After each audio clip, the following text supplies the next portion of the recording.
Hello students, how are you all? Hope you are well and safe at home. Welcome back to online class. Today I will teach you the 6th chapter of geography, that is landforms of the earth. In this chapter you are going to study about different types of landforms, that is mountains, plateaus and plains. So let's get started. Children, have you ever wondered why there are so many different landforms? Let us find out. There is movement under the Earth's surface. The plates or large slabs of solid rock are driven by the heat of the layer below them. When these plates crash into each other, various kinds of landforms such as mountains, plateaus and other relief features are formed on the surface of the earth. Just as there are movements within the earth's interior, there are movements on the surface of the earth too. All these movements or processes work together to create the different landforms or relief features. The processes through which various landforms take shape are of two types. The first process is called endogenic or internal process. For example, earthquakes and volcanoes are unpredictable and take place suddenly. The second process is called exogenic or external process that acts rather slowly. Wind, rain and ice are some major examples of landforms created by this process. The landforms created by the internal processes are further modified by external processes. The landforms on the Earth's surface are classified into three main types depending on the elevation and slope. They are mountains, plateaus and plains. So let us discuss all these landforms one by one. Mountains.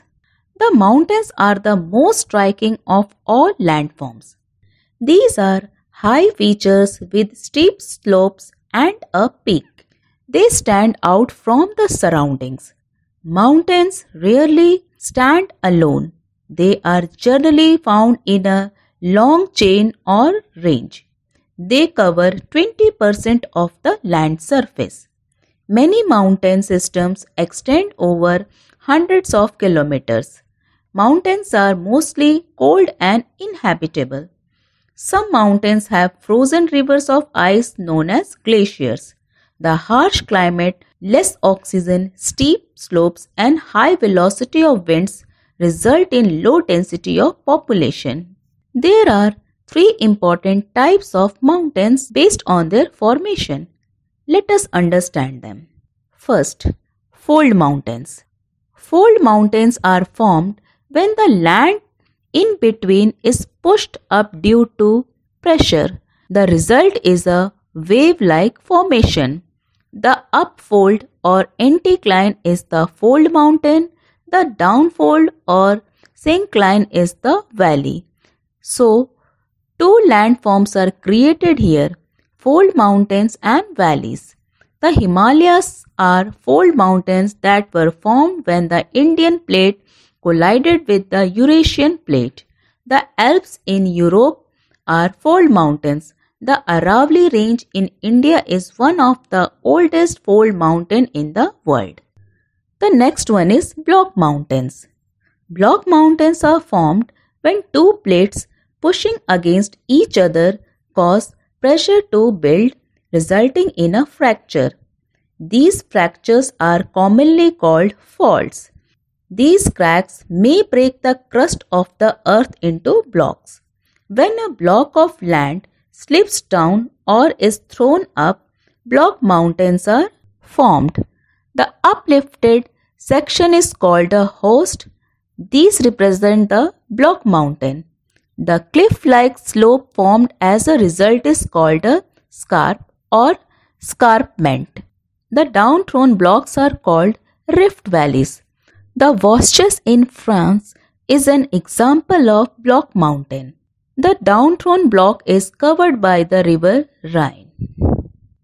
The next one is volcanic mountains. The cone-shaped mountains that are formed by volcanoes are called volcanic mountains. Lava and gases are thrown up by a vent on the Earth's surface. This lava often solidifies and forms a mountain around the vent. The top of such a mountain often has a bowl-shaped depression called a crater. Mount Fuji in Japan is an example of volcanic mountain. Now let us see the significance of mountains. Mountains form an ecosystem wherever they occur. While mountains provide for the people living on them, people from other ecosystems are dependent on them too. You must be wondering how. So let us see. Like in India, the Himalayan mountains act as a barrier and prevent the icy cold winds of the north from entering the country. So this determines our climate and makes it temperate in nature. The forests in the mountains provide timber and wood products for daily use. Mountains are also a source of minerals. Most rivers like the Ganga originate in the mountains and are fed by the mountain glaciers, so they provide water round the year. Many of these rivers provide water for the hydroelectric power generation and irrigation of agricultural fields. Mountains are centers of biodiversity where various kinds of plants and animals are found living together. Mountains have beautiful spots that attract tourists and thus provide employment to people and help in livelihood. Now let us see the next landform, that is plateaus. The vast area of flat elevated land that is generally bounded by steep slopes is known as a plateau.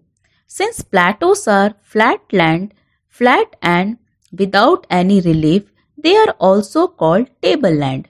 Nearly 45% of the land surface is covered by plateaus. Now let us see types of plateaus. Plateaus are of three types based on their formation. Intermontane plateaus. High plateaus surrounded by mountains are called intermontane plateaus. The plateau of Tibet is the highest intermontane plateau in the world with a height of 4,000 to 6,000 meters above the sea level.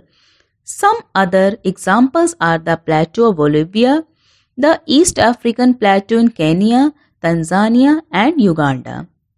The next one is lava plateaus. The lava that flows from the vent of volcanoes causes the formation of lava plateaus.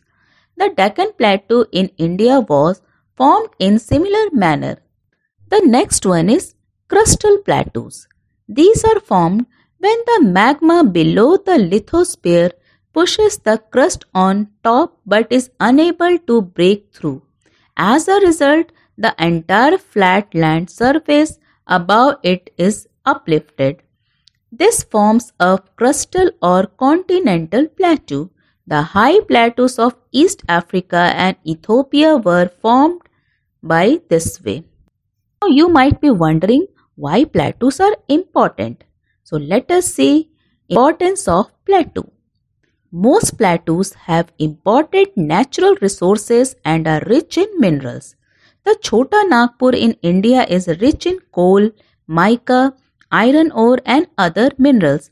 As a result, many mining areas in the world are located in plateaus. Many plateau regions are suitable for cultivation. For example, the Deccan Plateau contains black soil which is excellent for the cultivation of cotton. Often plateaus are places of tourist interest, especially where waterfalls are found on steep slopes. For example, Shivasamudram Falls in the Deccan Plateau attracts a lot of tourists. Besides, the waterfalls on these plateaus are often used for generating hydroelectric power.